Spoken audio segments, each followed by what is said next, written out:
vamos a comenzar la segunda clase. En la anterior terminamos con el tercer día de la creación y ahora vamos a continuar con el cuarto día. Y leemos en Génesis 1 y versículos 14 al 19. Dijo luego Dios: haya lumbreras en la expansión de los cielos para separar el día de la noche, y sirvan de señales para las estaciones, para días y años, y sean por lumbreras en la expansión de los cielos para alumbrar sobre la tierra. Y fue así. E hizo Dios las dos grandes lumbreras, la lumbrera mayor para que señorease en el día y la lumbrera menor para que señorease en la noche. Hizo también las estrellas y las puso Dios en la expansión de los cielos para alumbrar sobre la tierra y para señorear en el día y en la noche y para separar la luz de las tinieblas. Y vio Dios que era bueno, y fue la tarde y la mañana el día cuarto. En el día cuarto el Señor ordena que hubiera lumbreras en la expansión de los cielos. Una vez más, tenemos que entender que la narración está centrándose en la tierra, por lo que hablamos, ¿verdad? Este principio de por qué Dios había decidido hacer la creación, ¿no? Y nos encontramos una vez más con que la palabra de Dios es incontestable. Dijo Dios y se hizo. Entonces, qué bueno que nosotros le digamos: Señor, di la palabra, como el centurión que dijo: Señor, di la palabra y mi siervo será sanado, ¿verdad? Si tú dices la palabra, esto será así. La colocación de las lumbreras en el cielo es para separar el día de la noche y para que sirvan de señales por las estaciones, los días y los años. Dijimos antes que estaba todo desordenado. Ahora Dios empieza a ordenar las cosas. ¿Cómo? A través de la influencia de los astros sobre... hay lugares donde hay menos diferencia entre las estaciones. Por ejemplo, los países que viven en el Ecuador pues no tienen diferencia entre el verano y el invierno, ¿no? Porque siempre es la misma, pero los que estamos ya en lugares más distanciados del Ecuador, pues tenemos nuestras estaciones, ¿verdad? Y tiene que ver con los astros, bueno, sobre todo con el Sol y con todo el equilibrio de todos los sistemas, como lo dijimos en la otra clase, ¿verdad? Y los científicos están sorprendidos, ¿no?, al constatar la especial configuración de la Tierra. Y hay cosas en la Tierra que no son comunes en otros planetas y en otros lugares. Yo sé que la gente está buscando otros planetas donde pueda haber vida. Bueno, de hecho, ahora estaban diciendo que no sé si en Venus, que han visto unos gases, que puede ser que haya vida. Y la gente tiene mucho tiempo que perder en ese tipo de cosas, ¿no? ¿Y qué pensáis? ¿Que pueda haber otros seres humanos en otros planetas? ¿Qué pensáis? ¿Puede haber? Teóricamente podría haber, ¿no? Pero ¿qué propósito habría en que hubiera en otros planetas otros seres humanos? ¿Por qué dice el Señor, mucha morada tengo?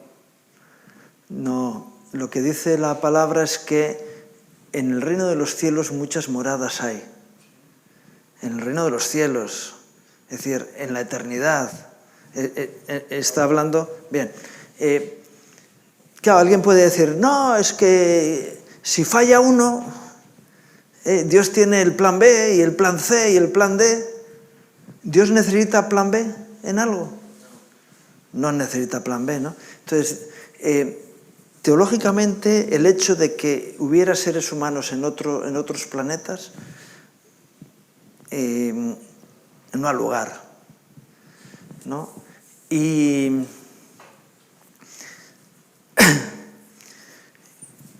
que hubiera, es decir, no sé, otras causas, ¿no? Es decir, no, Dios tiene otros planetas preparados para que cuando el hombre destruya se puedan ir al otro. Mira, la Tierra tiene unas características, van descubriendo los científicos cosas. Bueno, por ejemplo, sabemos que la Tierra es como un imán, ¿no? Es una característica especial de la Tierra, pero luego tiene unos gases alrededor, en la capa de ozono. No hay otros planetas que tienen esa configuración, no hay otros lugares. Y dice, es que hay capas alrededor para evitar que los meteoros entren en la Tierra, para que, es decir, los rayos ultravioletas, no sé qué, hay tantas protecciones alrededor de la Tierra porque era el lugar que Dios había elegido para el ser humano. Pero bueno, yo quiero haceros otra pregunta más. ¿Creéis que existen extraterrestres? Pero si me acabas de decir que no ha lugar, ¿qué pensáis? ¿Existen extraterrestres o no existen extraterrestres? Yo pienso que los extraterrestres son seres que no son de esta Tierra. O sea, que por ejemplo los ángeles no son de esta Tierra. Ajá, no son extraterrestres. es buena respuesta. Yo suelo hacer esta pregunta con trampa, pero aquí el hermano ha dado una respuesta correcta.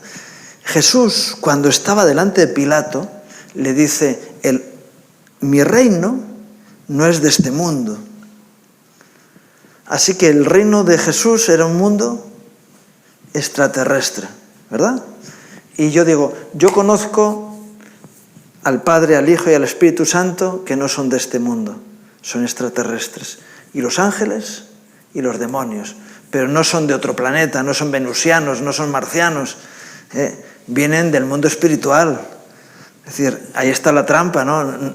En el mundo físico no hay lugar a que haya seres de otros planetas. Por otro lado, si los hubiera, el Señor nos lo hubiera dicho, ¿verdad? ¿O no? Lógicamente, habría esa revelación de que, oye, también hay gente en otros lugares. Digo, no.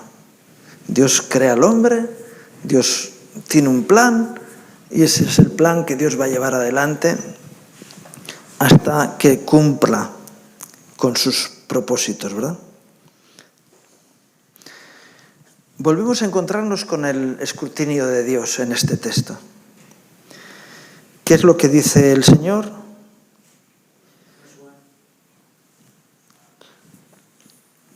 Dice, estaba buscando el texto, dice,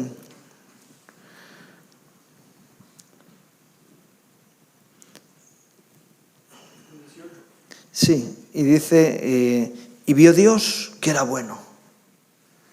Dios sigue analizando su propia creación y vuelve a decir, es bueno lo que estoy haciendo, está bien, es correcto.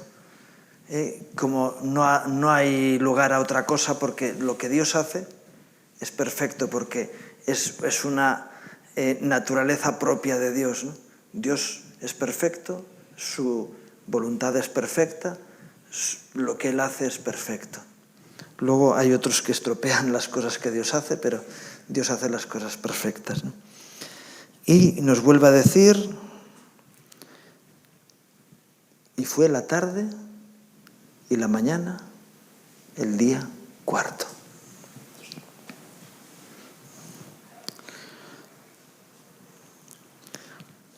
Bien, esto que sigue, los tiempos siguen siendo conforme al orden de Dios, quiere decir que Dios está en control de la situación.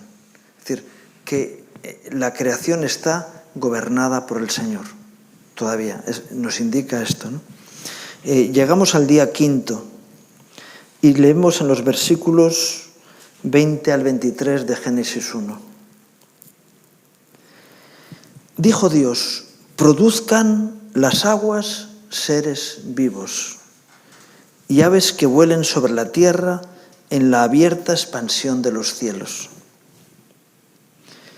Y creó Dios los grandes monstruos marinos y todo ser viviente que se mueve, que las aguas produjeron según su género, y toda ave alada según su especie. Y vio Dios que era bueno. Y dijo Dios, y los bendijo Dios diciendo: fructificad y multiplicaos y llenad las aguas de los mares y multiplíquense las aves en la tierra. Y fue la tarde y la mañana, el día quinto. En el día quinto el Señor ordena a las aguas que produjeran seres vivos y aves para los cielos. Y nos dice aquí curiosamente que Dios creó los monstruos marinos. Aquí podemos entrar en otra discusión más. Cada día nos lleva a una discusión, ¿no? ¿Dónde están los grandes monstruos terrestres? Yo cada vez oigo más noticias de alguien que encuentra dinosaurios por algún sitio. Que si ha habido huevos de dinosaurio, huevos de tal, no sé qué. Parece ser que eran ovíparos los... Yo no tengo... a mí me da igual que hayan existido o no hayan existido los dinosaurios. ¿Qué más da? Bueno, pues si se extinguieron, se extinguieron. Pero la Biblia no habla nada de monstruos terrestres, de grandes animales terrestres. Y ahí sí que podemos hablar de algunas cosas, ¿no? Físicamente, animales grandes tienen problemas serios. ¿Cuál es el animal más grande que conocemos en la Tierra? Los elefantes. Los elefantes tienen un problema... Terrestre. Sí, terrestre. Luego veremos por qué en el mar sí pueden y en la tierra no. Pero un elefante tiene un problema muy serio de temperatura. Bueno, tú sabes, si tu temperatura sube de 40 grados, ¿cómo te encuentras? La fiebre. Te encuentras mal, ¿no? Y si baja de 30, una persona que tiene menos de 30 grados dice, te estás a punto de morirte. Y todavía aguantamos un poquito más de 40, pero también, claro, porque la temperatura media pueden ser 36, entonces 45 es de reventar, ¿no? Y entonces un animal como un elefante, para poder solucionar su conflicto de temperaturas, tiene la piel súper rugosa para poder echar fuera calor. Tienen grandes orejas, bueno, algunos tienen más pequeñas, pero para ventilarse. Tienen la trompa para echarse líquidos, porque tienen un conflicto de temperaturas. Y está al límite, el elefante está al límite de pues, que se vayan a un lugar más frío que en África, ¿no? Bueno, tienen esos conflictos. Pero alguien puede decir, bueno, sí se descubrieron mamuts, que son más grandes, eran más grandes que los elefantes, ¿no? ¿Dónde vivían los mamuts? En el hielo, porque no podían salir de ese contexto porque su tamaño les impedía vivir, sino. Es decir, hay un conflicto de temperaturas que evita que los animales terrestres sean más grandes que lo que son. Y hay otro problema de estructura. Nuestros huesos, los huesos, es decir, el sistema óseo de todos los animales y de los seres humanos es carbonato cálcico. Sí, no sé si... Y esa es una estructura cristalina que tiene, es decir, los arquitectos cuando se ponen a estudiar los huesos, flipan en colores. De hecho, las grandes estructuras de los edificios de rascacielos están basados en las estructuras del sistema óseo de los animales y del ser humano. Es decir, pero eso tiene un límite. Los huesos, tú no puedes llegar a tener huesos de más, es decir, tiene un límite proporcional también. Entonces, grandes monstruos terrestres, digo, bueno, no, es que algunos eran de sangre fría, pero tienen el problema de ser animales grandes. Por eso decías, ¿y las ballenas? ¿Los cachalotes? ¿Sabes lo que pesa una ballena en el agua? No, poco, no nada. Aparte de nadar, no pesan. Un animal en el agua, de hecho, un tipo gordo que casi no se puede mover por la tierra, se mete en una piscina y se mueve como un pez, porque no pesa. El principio de Arquímedes, que el empuje del agua es similar y por eso flotamos, ¿no? Porque pesamos menos y entonces cualquiera, por mucho que pese, cuando está en el agua no pesa, no pesas. Y por eso los animales marinos no tienen un sistema óseo como los terrestres. Los peces, tú sabes, las espinas de los peces son cartilaginosas, ¿no? Es decir, ¿por qué? Porque no tienen problema de peso. Y las ballenas, igual. ¿Qué ocurre cuando una ballena se queda varada? Su propio peso le mata. El gran problema de los cachalotes y las ballenas que se quedan en tierra es que pierden esa posibilidad de vivir sin peso y su propia estructura se colapsa y se mueren por su propio peso. Entonces, animales marinos gigantes puede haber. De hecho, la Biblia nos habla de un monstruo marino, que es el Leviatán, que nunca lo hemos visto, pero como la Biblia dice que está, yo me creo que existe, porque me fío de Dios. Y, sin embargo, no nos dice nada de grandes animales terrestres, ni voladores, ¿no?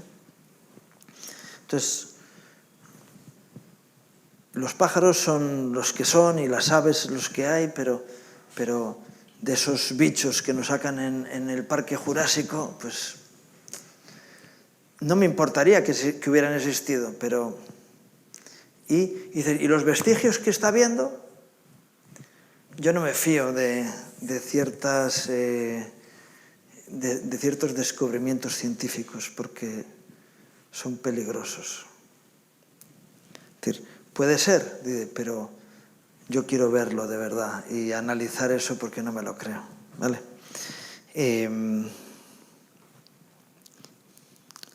Bien. Definitivamente comienza la vida animal en el mar y en el cielo, ¿no?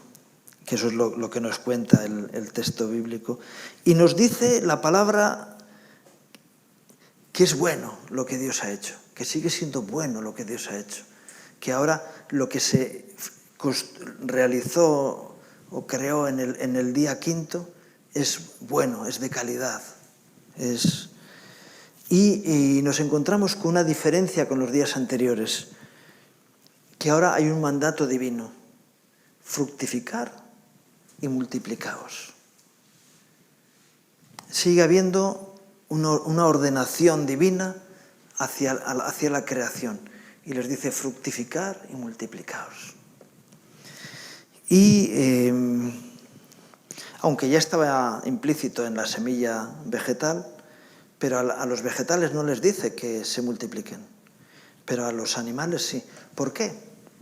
Porque en la multiplicación animal tiene que haber voluntad, ¿verdad? Porque, hay animales que se pueden multiplicar por esporas y tal, pero sobre todo es en el mundo vegetal.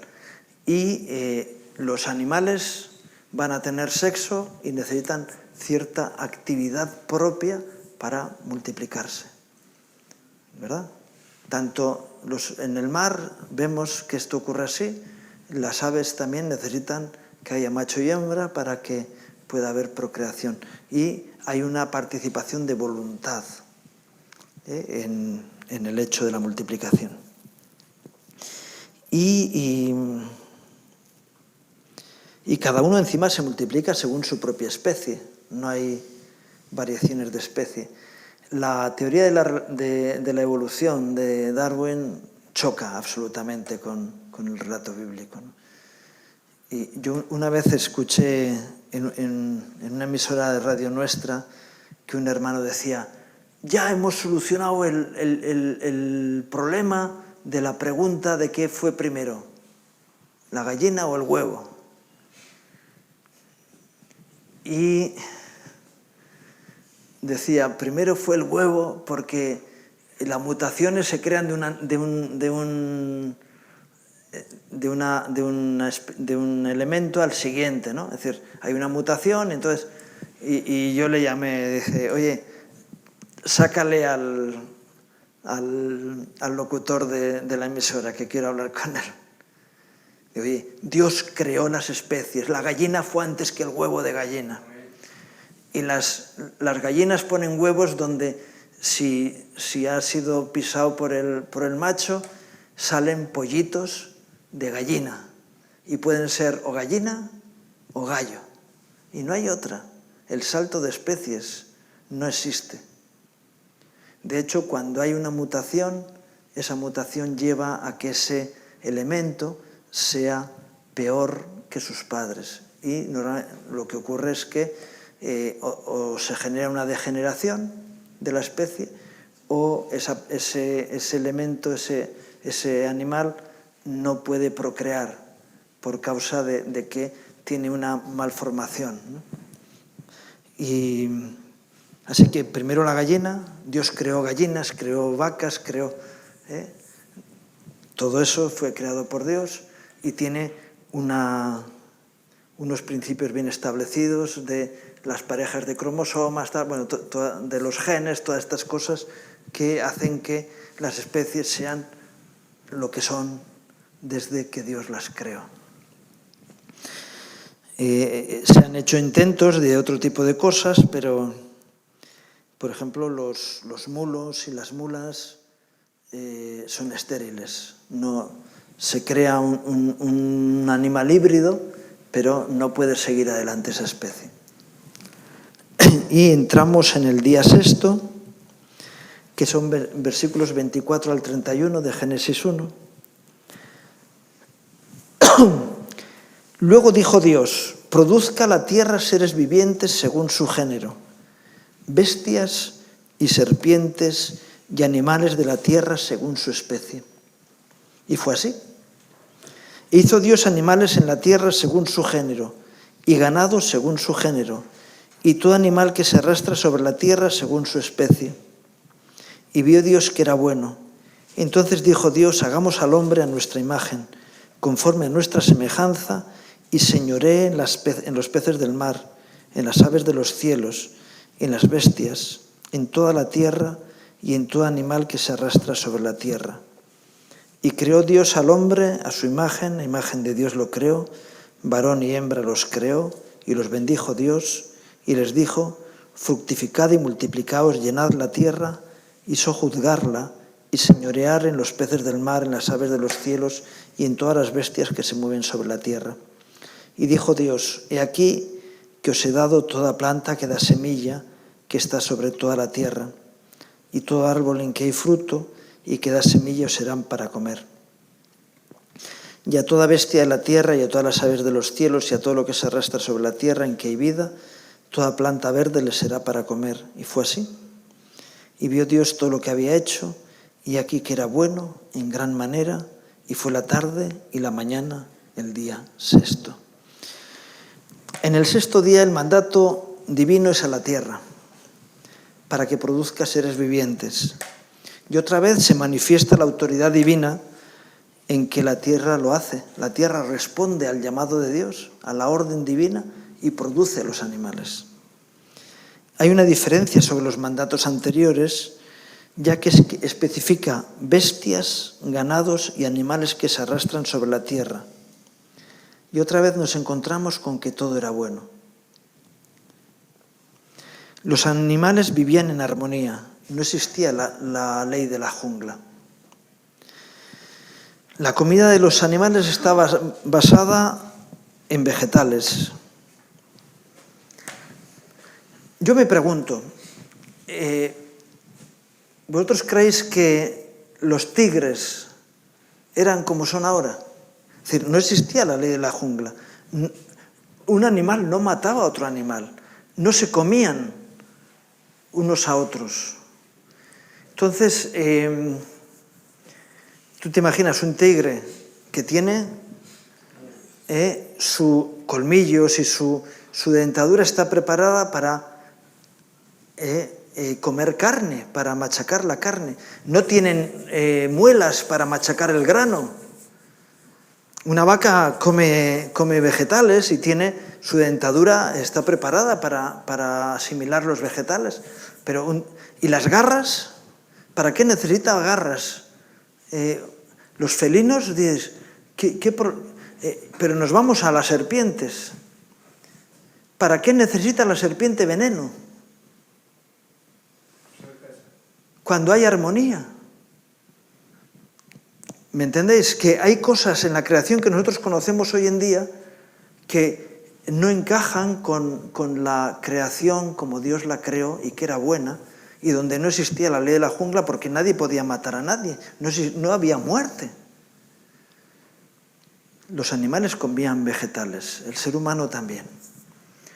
¿Y qué ocurrió? Con la caída del ser humano, del hombre, con el pecado, el diablo toma control de la creación y interviene manipulando el ADN de los animales para que sean diferentes de los que Dios creó. Claro, hoy dices, oye, hay animales que te dan miedo. No sé, si tú te cruzas con un león, dices, oye, te está mirando y dice, este es el bocata de... Aunque los animales normalmente, al hombre, para que le ataquen, no es lo habitual. ¿Por qué? Porque Dios puso temor en los animales con respecto al hombre. Pero bueno, esa es otra historia. Hay una modificación de la realidad de los animales a raíz de la caída. ¿Por qué? Es que hay cosas que no... ¿Por qué? Bueno, tantos animales que hay, ¿no? Un cocodrilo. ¿Te imaginas un cocodrilo comiéndose una ensalada? Es así, ¿no? Es decir, vivimos en un mundo que está cambiado porque el diablo hizo cosas para que el mundo fuera diferente de lo que Dios creó. Porque hasta ahí Dios había dicho que era bueno. Todo lo que Dios había hecho era bueno, ¿no?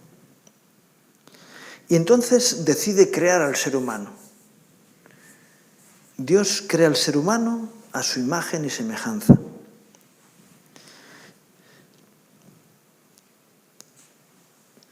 Y le da la orden de multiplicación, pero le añade algo más. Los animales se iban a multiplicar, pero el hombre, aparte de multiplicarse, tenía que sojuzgar, es decir, gobernar sobre la creación. Y Dios le dio autoridad sobre la creación.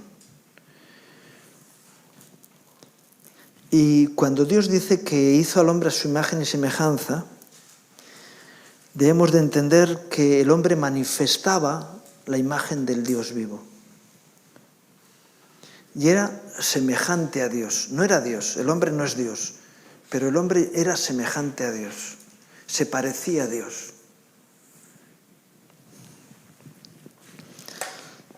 Y ahora, al terminar el análisis, el último análisis que hace el Señor sobre la creación, una vez que ha creado al ser humano, dice que es bueno en gran manera. Es importante tener esto en cuenta, ¿no? Porque Dios no pone ninguna pega a la obra realizada. manifiesta la armonía de Dios, la perfección, y definitivamente es una manifestación de la naturaleza divina. Y ahí se ve la mano del Creador en la magnífica obra que Dios hace.